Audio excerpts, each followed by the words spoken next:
you know, having things in the effects loop, if I want to run like way higher gain or push that channel really hard, I can get away with doing that without my effects getting out of control. So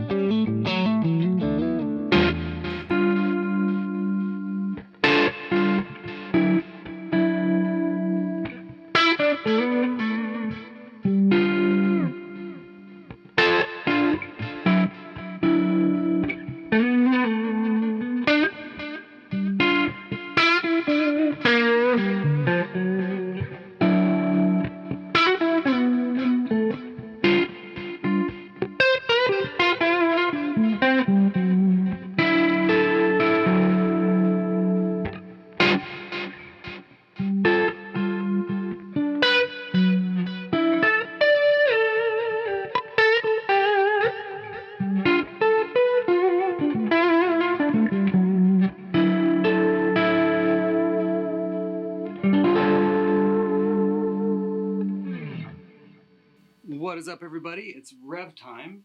Thanks for tuning in. I was just thinking to myself, which I do a lot, which I should probably get some therapy for, but I was thinking, what are you, cheap? You got an amp with an effects loop and a Death Star pedal board and you've never even tried it. So I'm trying it now in real time, and you can probably hear I do have a hum issue. I know it's the room. I've been working on things in this room and I know why.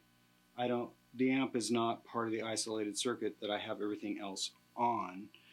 So that explains that. But the main thing is, like, what do you guys think about effects loops? I mean, I think I know what you guys think about effects loops, and you're probably going to hear some construction stuff. This is an active construction zone that I'm in. So if you hear like something that sounds like a big truck backing up, or I don't know, somebody dropping a 10,000 pound load of crap on the ground to be moved someplace else, it's probably that. But anyways, I'm digressing.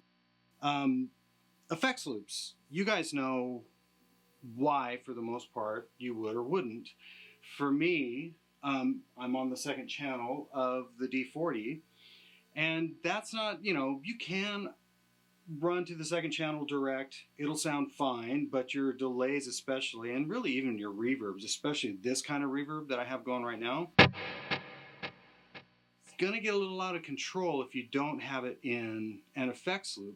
But there's another train of thought for me as well, because I would have to redial this. I mean, this sounds fine, but I've got that Death Star board dialed really strictly for the input of an amplifier. So not only is your guitar and everything else being affected by the input or the preamp section of your guitar amplifier, but that voicing is also affecting, and I'm sure you guys know this, but it's how my mind works, the tone, especially of your reverbs and delays, but even your chorus. If you had a chorus dialed like darker or brighter, depending on how you had it set up for the front end of your amp, when you run that basically post your preamp, it's going to be completely different. And that's what I'm dealing with right now. So and I'm not saying I'm not happy, but there's things I would tweak.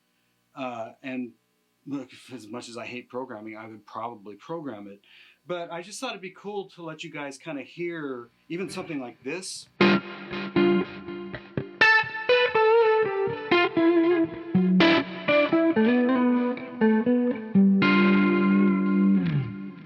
Because I'm holding this guitar, it's really kind of my baby. My dear friend Gino actually gave it back to me after all these years. It's a 1991 Valley Arts Custom Pro. I played this forever, and then Gino bought it from me, and then graciously all these years later, I don't know how many years it's been, but gave it back to me. And it needs some love. There's some things going on with the switch, and you know, it kind of, but anyways, it's a really killer guitar. But holding this guitar just kind of brought me back to those like late 80s and 90s kind of chorused.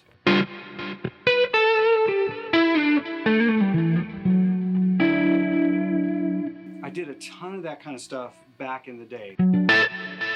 So that's what inspired me to kind of come up with this sound. So if you look at the pedal board right now, the delay It's a straight ahead didge reverb. It's pretty much what I always use because I can kind of manipulate things the way I want.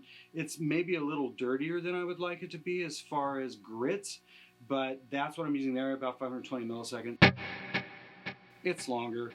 It says Revv on the Big Sky, and that's because I normally, and I still will on occasion, have a rat pedal set up. That's what it's called. Anyways, that's what it's called, Revv. But it's basically, it's just kind of a longer haul reverb. I actually don't mind it. It's maybe a little bright, but I think for what I'm doing, if anything, I might make it a little bit longer. I could taper off the top end on it just a little bit. And then the chorus that you're hearing is off of the Eventide, and it's actually like a pitch shift, like a, why am I drawing a blank? Like an H3000 pitch shift kind of thing. And you know what I can do is I'll shut all of this off and just give you the start point. So the start point is, so that's channel 2.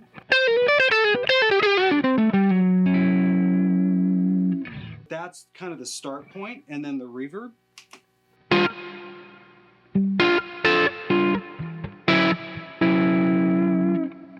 And then I can add delay.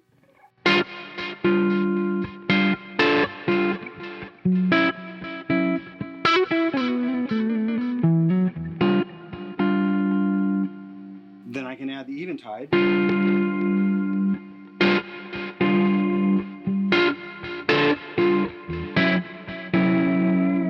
If I wanted to get more tweaky, I can maybe add like the Octavia.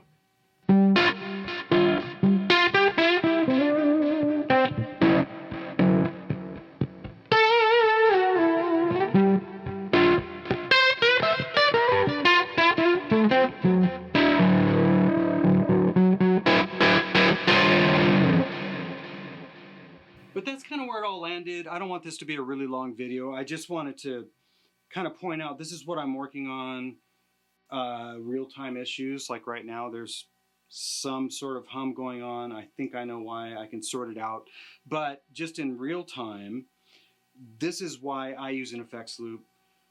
There's things that would have to be tweaked because like I said, it's not just about not running your effects into a gained out front end. I'm not running a ton of gain. If you're running a lot of gain, like say channel 3 of the generator, you're going to want your effects on the back end. In this case, I'm not running a ton of gain, but it's enough to where things would get out of control, especially for this kind of sound. So having it in the effects loop is really, really nice. But it does change the way I would dial those. I would do the delay a little bit different. I would probably... And this is basically just EQ more than anything, but I would probably tweak things a little bit differently. But then, you know, having things in the effects loop, if I want to run like way higher gain or push that channel really hard, I can get away with doing that without my effects getting out of control. So let me know what you guys think. Talking point. Effects loops based on just the channel only, like a gain channel, so you want to run to the back end. How does it affect EQ? Also, if you care to comment, low wattage amps with effects loops. I have my feelings about that, but I would love to know what you guys think about like a 10 watt amp that has an effects loop, and why would it? I'd love to hear your thoughts on that because you guys have ears, you're smart, and I want to hear from you. So as always, thank you so much for watching, and I will see you on the next one.